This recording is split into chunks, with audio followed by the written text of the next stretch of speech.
wanted to enjoy custom roasted coffee anywhere, anytime while you were busy with life?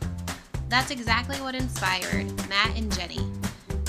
What we tell our clients is heat up your water, however how you want to do it, 4 cups of water, slowly pour. I like to hold it right here on the handle because it kind of gives you a little bit of easy pour. So what I like to do is pour about 1 cup, let it steep for a little bit, and then come back and slowly pour the last 3 cups.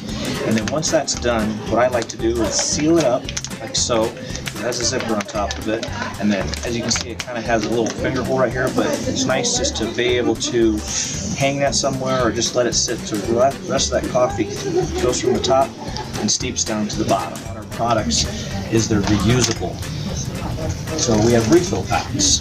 So what you do is you take the filter out, and the next day you keep the whole of the bag, because this is how you're brewing your coffee. Put the new refill in right up top, and start the process all over again.